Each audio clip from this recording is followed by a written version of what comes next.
I, 41-year-old female, have 3 sons, twins, who are 12 years old, and a 10-year-old. All of my sons started doing chores around 8 and started getting allowances for their chores at 10 years old.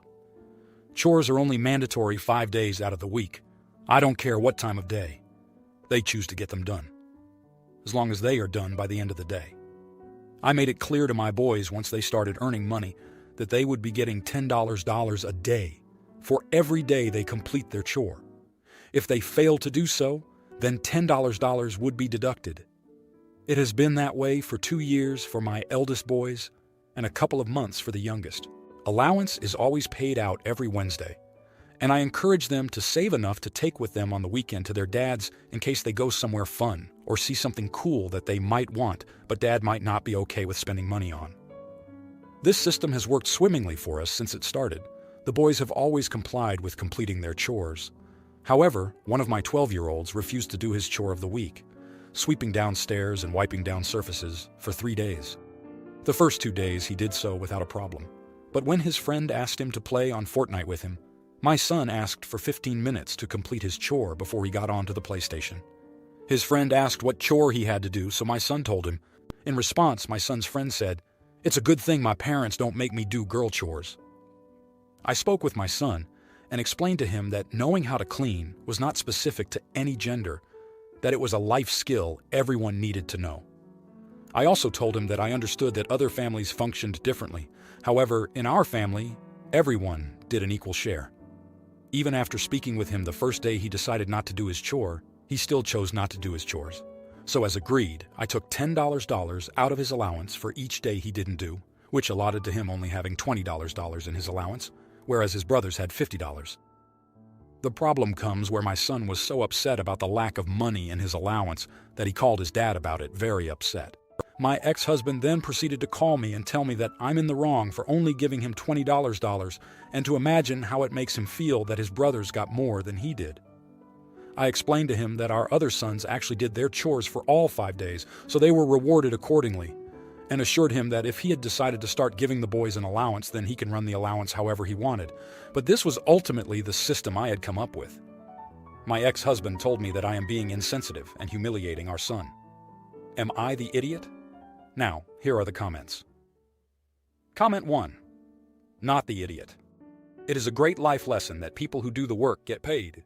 People who don't. Up to your son which path he chooses to take. Mild semantic. You are not taking $10 away for days they don't work. You are just not paying them. If you were taking away, he would owe you $10, 2 days of work for $20, 3 days of no work costing $30, leaves him $10 in the hole. You might consider that in the future $15 for working, cost of $5 for housing, food, etc., to let them earn up to $75 against always owing $25. Not working means dipping into savings. Learn it while it is painless at 12 versus moving back home at 30. Final point. Their dad's complaint is why we have so many kids with a mile-wide sense of entitlement. So what if you refuse to do the work? You get the same allowance. Of course, your son would probably prefer losing the allowance over no video games or non-school related phone/tablet/computer until the chores are done. Comment 2. I made it clear to my boys once they started earning money that they would be getting $10 a day for every day they complete their chore. If they failed to do so, then $10 would be deducted. He knew the consequences of not doing his assigned work. He chose not to do it. Therefore, he doesn't get paid. You are not the idiot, and by sticking to your rules, you teach your son that his choices have consequences. Comment 3. Not the idiot. You are teaching your sons valuable life skills. You work hard, you get rewarded. By paying the one son who did not do his chores, then you will erase all the wonderful years of teaching you have done. I love your system. Great job, Mom. Plus, it's your house, your rules. Your ex needs to stay out of it. Now, for the next story. My 13-year-old son, Theo, is best friends with a girl in his class who was diagnosed with brain cancer in November. She's undergoing chemotherapy and ended up losing her hair, which was obviously really hard on her. His peers are starting to get to that age where they're absorbed with appearances and have decided that everyone needs to fit into a norm. A few people made some less than kind comments about her and how she looks without hair. Theo came home last week and told me he wanted to shave his head. I made him think it over a bit to make sure it's what he wanted because he'd been pretty attached to it over the past several months and had been growing it out. He was adamant that he was certain it was what he wanted, and my husband shaved his head for him last night. That was possibly the happiest I've ever seen him. I asked him if he would miss his hair, and he told me, still grinning ear to ear, that he didn't care what his hair looked like. It would grow back, and it made his friend happy. He FaceTimed his friend afterwards to show her, and it was just incredibly sweet. Today I got a call from his teacher that a couple of students had been pestering Theo about his hair, even after he explained that he did it for his friend. She tried to claim that Theo's hair was distracting the other students, and that she was giving him permission to wear hats to school, usually against dress code, to reinstate the order that he disrupted. I told her that he would not be wearing a hat and diminishing the entire sentiment behind him shaving his head just because his classmates are being bullies, and told her she was being insensitive to not just Theo, but to his friend, who really is the only one who matters at the moment. My husband told me that the way I reacted, while justified, was rude and may have repercussions for Theo. Now, here are the comments. Comment 1. Not the idiot. Ask your husband if he would feel the same way if Theo was being told he was disrupting the order of the classroom because he needed crutches, a puffer, had an odd-looking birthmark on his face, needed an aide, etc., and the students were bullying him for it, and so was the teacher. Your son just shaved his head. Many boys and men shave their heads. It's not disruptive in the slightest and should not be treated as such. Comment 2. Not the idiot. Sounds to me like you have raised a loving boy. I would contact the school board head and have them try and justify this teacher's reaction. Rather than deal with it in a professional manner, which is to sort the bullies out, they have tried to shift the responsibility onto Theo. I don't think the way you have reacted is rude, but your husband is right. The teacher might start being vindictive. Comment 3. Not the idiot. You are not rude. You responded sensibly to something insane. And if the teacher so much as gives Theo a dirty look over this, go full Karanzilla to administrators. It's justified. FWIW. I am normally a person who says parents should support teachers running their own classrooms as they see fit, but this is obviously a clear exception. Now, for the next story. I am an 18-year-old female, and I have low contact with my family. I am the youngest and only girl in a family dominated by men. I have experienced constant jokes, sly comments, and criticism for everything. After turning 18 in April, I left my dad's house and moved in with my maternal aunt. My parents are divorced, and I have no relationship with my mom. I see my family on special occasions, and I respond if my dad, his wife, or my brothers text, but I don't go out of my way to talk to them.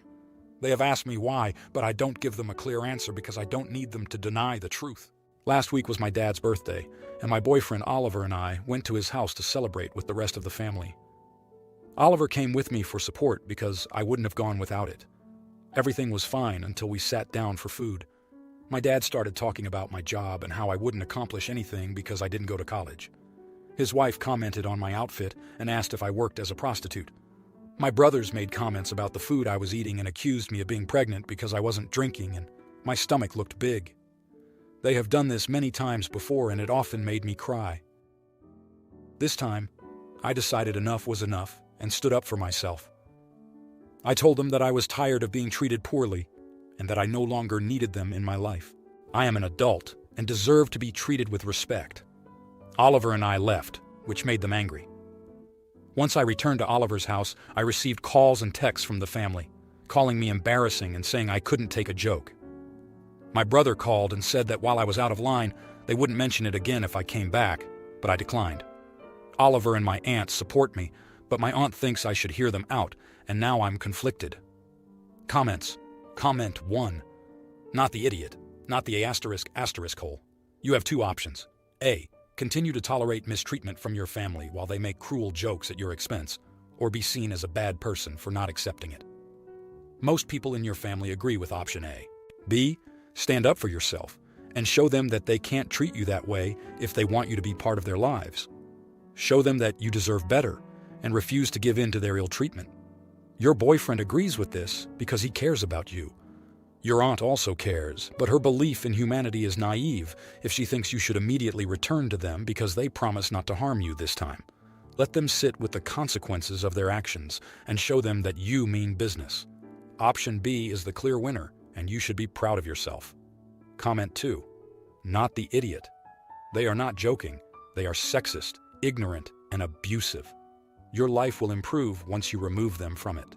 Consider going no contact and seeking therapy to help with the trauma you have experienced. You deserve better. Comment 3. You are the family scapegoat of narcissistic abuse, and your aunt may be enabling this behavior if she is encouraging reconciliation. Let her know that the responsibility for reconciliation lies with the family members for their verbal abuse, and it is their job to change, not yours to appease them. Stay strong, even though the next decade may be difficult until they realize that you are serious. Now for the next story.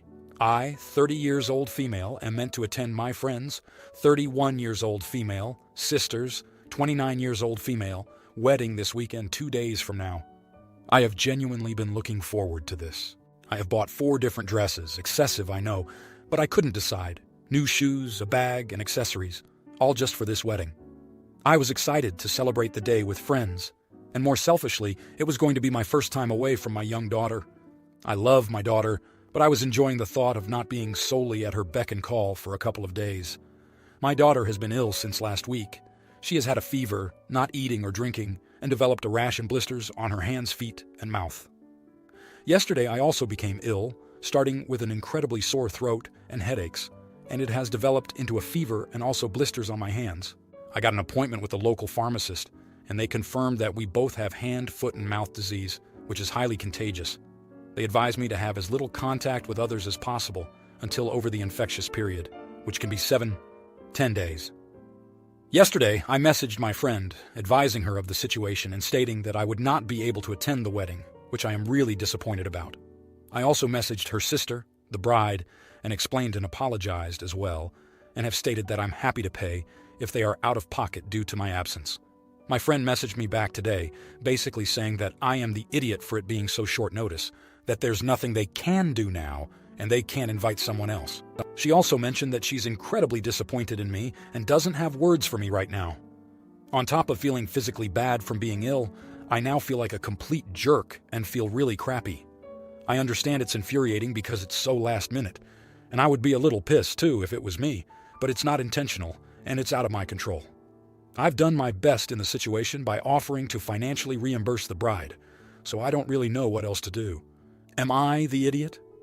I'll add in an edit. The bride has not messaged me at all, and is not the one that is verbalizing discontent. It's my friend who is doing this. However, neither the bride nor my friend have replied to my latest messages, which I am presuming, as my friend read my message yesterday without replying and only replied today, is them ignoring me as they have been online. Edit 2. I did initially have my daughter seen last week when she initially became ill and had a fever, etc. However, they told me she was just teething, which coincidentally, she is.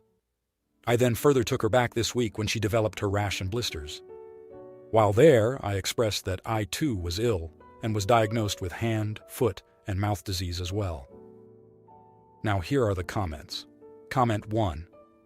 Not the idiot. Your friend is being entirely unreasonable and ridiculous. What part of highly contagious doesn't she understand? It would be selfish of you to go ahead and join the party while contagious. It would put not only your friend, but all the other guests at risk. Comment 2. Not the idiot.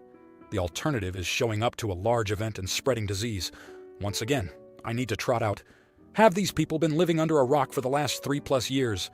They are another example that indicates we don't deserve to survive as a species. Comment 3. Not the idiot, but your friend totally is. The only way you would be the idiot in this situation is if you did attend the wedding knowing you were exposing everyone there. People who get mad at others for getting sick are the absolute worst. If you like this video, you'll probably like these too. Also, while you're here, please consider subscribing. It's your support that keeps this channel alive and allows me to make better and longer videos. Have a great day.